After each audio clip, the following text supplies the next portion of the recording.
On August 2, 1955, the space race began. It was announced that both the United States and Soviet Union were working on launching a satellite. The Soviet Union beat the US as they successfully launched Sputnik 1 into orbit on October 4, 1957, and then later on placed the first human in space, Yuri Gagarin, on April 1, 1961. These two great accomplishments done by the Soviet Union only left the US further and further behind in the race. Americans feared that with the Soviet satellite in space, they were being watched by them, and since they had the capability of getting a satellite in space, could they eventually drop a nuclear bomb on them? It wasn't over yet though. NASA was established and the race to space was bound to heat up. Stated by President John F. Kennedy, they were in an hour of change and conflict, a decade of hope and failure, and in an age of both knowledge and ignorance. He supported and greatly admired the space program, and on September 12, 1962, he delivered a speech that would live on in history and inspire America to take on a so-called impossible challenge. We were going to get an actual man on the moon. 7 years later, on July 20, 1969, the race peaked as the U.S. launched the first humans on the moon aboard Apollo 11, and Neil Armstrong delivered his famous quote, "This is one small step for man, but one giant leap for mankind." The world literally surrounded around the space raid.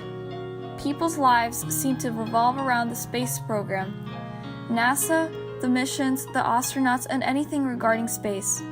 The media made it impossible to care about anything else. And due to the overwhelming amount of media coverage on the race, other things happening at the time were easily overlooked, which led to many untold operations being run outside of the public eye. There was a moment during the same time period when national security interests trumped ethical concerns.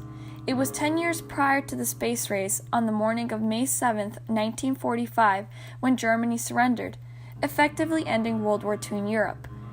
But former Nazi personnel were still left scattered all over. These two main events, the space race and the ending of World War II, led to a story about inclined destined operations, international intrigue, and jealousy-guarded secrets. It's about engineering marvels and technological nightmares. It's a big story that started very small, inside a cigar box full of letters for that matter. Melinda Hess is a filmmaker who came across this box of letters, written by her father in 1946. Her father, Sanford Hess, died in 1989, but in 1946 he was a young private in the U.S. Army. She discovered that Nazi scientists, some of them tied to war crimes, including horrific concentration camp experiments, were brought to the United States in a secret program to advance American security interest. It happened between 1949 and 1959, and its primary purpose was U.S. military advantage in the Russo-American Cold War and the space race. The V-2 spacecraft mentioned in those letters was the world's first long-range directed missile, and it was developed by Nazi Germany. They used concentration camp labor to build the V-2 as a reign terror on nations around Europe, killing thousands. Nightmarish as it was, the V-2 represented some seriously advanced technology, and when Germany fell, the United States went through great lengths to recover it. In the coming years after the war, the U.S. brought over 100 top scientists in the German war effort that were sought out by the U.S. military. Many of them were Hitler's top weapon makers as well as former leaders of the Nazi Party. Operation Paperclip became a classified project that would bring these very men over to the United States. Most notably, the V-2 head architect Wernher von Braun. His case was the most famous case. He was not only the head of the American rocket program, but he brought 114 fellow rocket makers with him. Von Braun later became director of NASA's Marshall Space Flight Center and the chief architect of the Saturn V launch vehicle, which eventually propelled 24 American astronauts to the moon. That program was very beneficial, but the question still remains, does accomplishments cancel out past crimes? In addition to bringing over these Nazi scientists and engineers, they also imported literal trainloads of rocket components. Overall, the project was an American effort to develop Nazi technology on American soil for American gain. In the letters written by young U.S. Private Sanford Hess, he describes the situation he was placed in, and even states his uncomfortable feeling toward the whole thing, as he was the only American Jew closely working with former Nazi leaders. His daughter, Melinda, reads a certain passage from the letters depicting such animosity. I will be the only American engineer in the test section. I will work with the Germans on the tests and write reports, etc. They call themselves prisoners of peace and are treated very well. I will work under a Dr. Schilling and with about 15 others. What a crazy setup. There were two sides to the Operation Paperclip, one being what the public was told, and the other being the truth of what it was. The public was told that these were the good Germans, when in reality they were dedicated Nazis. It was only the American military intelligence officers who knew the truth behind each of these men. The truth about them being involved in war crimes were kept secret, and in the book Operation Paperclip, the author Annie Jacobsen sheds a light on this veiled national security program and confronts the moral conundrum of whitewashing the past. She documents 21 of the 1,600 dedicated Nazis involved in the classified project. She reveals the truth about this program that has remained clouded for decades.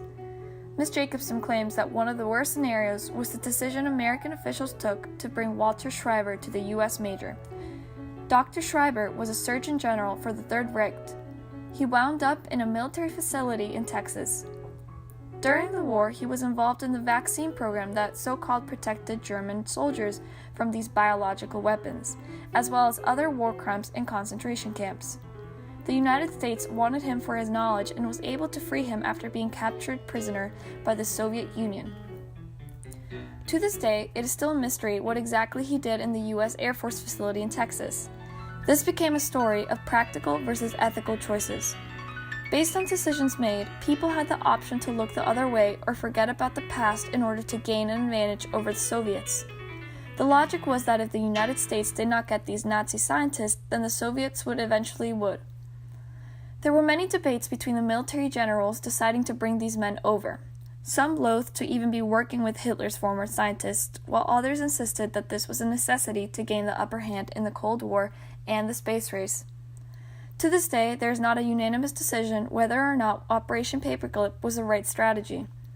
Great engineers such as Dr. Swamy and Professor Udrea, both aerospace engineers and professors at Embry-Riddle, say that Operation Paperclip was essential and crucial to the American space program. Yeah, I believe that, the entire rocket moonshot and stuff like that was a large teamwork. It was not done by one person or even a small number of people. It was a major undertaking and required expertise in management, engineering, science, manufacturing, and stuff like that. But others, such as author Janie Jacobsen, claim that even though the United States claims that they technically won the space race, morality and ethical choices seem to be disregarded simply to have some form of advantage. Yes, it was a great moment in history and for mankind to reach the world above, but the way it was done can call into question how far people will go simply to get ahead. Actual Nazi leaders who had committed horrific crimes and who should have been imprisoned were forgiven, placed under U.S. custody, and were able to live out the rest of their lives as if they had done nothing wrong. America had given its stamp of approval on not giving due process of law to war criminals who committed terrible crimes simply in exchange for rocket technology. Such decisions makes one wonder about how many other times has the government had to compromise its moral and ethical values in order to receive something in exchange.